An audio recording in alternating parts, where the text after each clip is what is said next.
Hello, hello. Hey there, English students, Portuguese students, writers, authors, and English teachers or Portuguese teachers. This is just kind of a brain dump of a lot of stuff that I've been thinking about in regards to learning a new language, creating lessons for my students, ways you can use this as a student, tips that you could take advantage of if you're a teacher. So I'm just talking out loud here, thinking out loud about some of my thought processes. So the last couple of months, I focused really intensely on creating a basic level English course for my students. That's pretty much wrapped up. There's other levels to do, but the main thing I was focusing on, I finished. So now I'm getting back into writing stories. You may have seen on the blog I posted recently a story about Brian's interview. Now I'm writing one about a guy named Igor. So the reason I like using a lot of stories is because back in 2002 probably, I read a book by Blaine Ray called TPRS, which stands for Teaching Proficiency Through Reading and Storytelling. Really interesting book. But I had the book and I didn't really use it until I had a really interesting experience with a young kid. Went to visit a friend who had just had a baby, and they had two other children besides the baby. The little boy was about 3 years old. The older daughter, was probably like 7 maybe at the time. So the little girl came up and told us a story about something she had seen on TV. The teacher wanted to scare the students, so she wore a mask, she came in, scared the students. They were freaking out. She ripped off the mask and threw it on the floor. And her little brother came running in and said, hey, the teacher ripped off her head and threw it on the floor. Which wasn't what she said at all, but in his own words, he was trying to express what he had heard. He was practicing the language. And he came up and he repeated the same phrase like 5, 6, 7 times while we were there within 30 minutes or so. He'd go off and play, come back, he'd say the same thing again. He'd go off and play, come back again, and say the same thing. And I realized that that's part of how children learn. Once they acquire the vocabulary and they begin to speak, they tell stories. We tell stories as humans.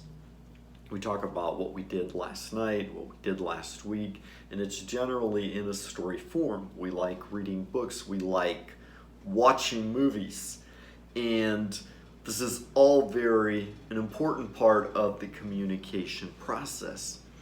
And after that experience with this young kid, I realized what the TPRS method, what Blaine Ray was getting at, where it's basically you create a story, a personalized mini story with the students, and you have them retell it in their own words. And of course, you ask a lot of questions and you have them give answers so they practice their speaking. Really good way to help students develop their speaking skills.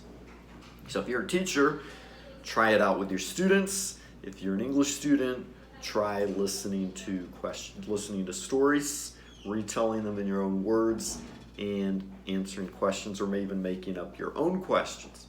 So through the framework of the story, you learn new vocabulary words, you learn how the sentences are structured, the grammar, you learn how verbs are conjugated, you learn how to pronounce the words, right? Because you've got the text and the audio. So that's why I like using stories so much to teach, especially with beginner and low intermediate level students. So once you reach a higher level of English, you can develop a lot more on your own and progress through reading. You don't need the little stories so much, but reading, once I reached an upper intermediate level, reading magazines, specifically business magazines, helped me improve my vocabulary a lot in Portuguese.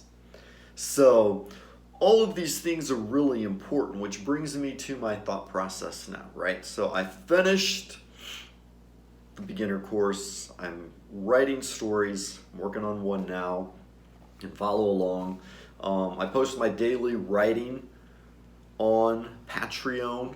So if you join there, you can read what I write every day, and then later I take it and edit it and organize it and then publish it as a book, right? So going back to what I was saying about teaching different levels, generally I have a really short version of the story, maybe a paragraph, 2, 3, for beginner level students.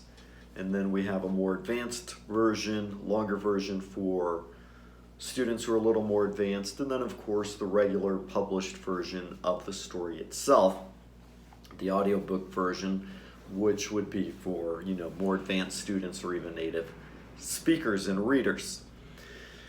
So what I'm thinking is like, sometimes I think, am I doing too much work? Am I trying to do too many things? Maybe I should just focus on one thing and then go back and recycle it and take it one level at a time? Or should I continue doing different levels, trying to hit different levels all at once? Because obviously that takes a lot more work, right? I have to create the story, prepare it for different levels, all the audio, recording, editing, the videos, the translation, creating graphics. It all takes time. So what's really the most important thing?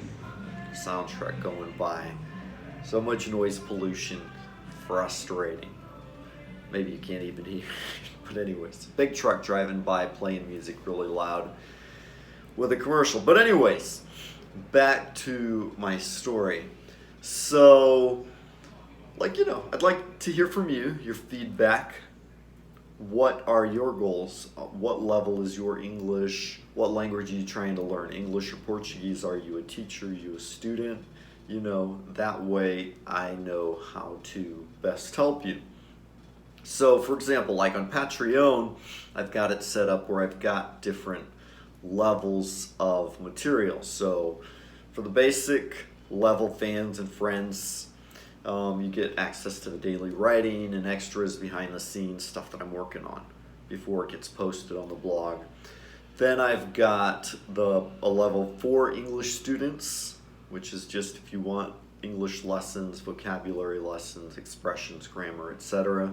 Then there's a level for readers who want the completed work, the books, the audios, the audiobook versions, so that you can just consume and enjoy. And then there's a level for English teachers, which is where I'll actually share what I'm doing with my students, and even the graphics I create.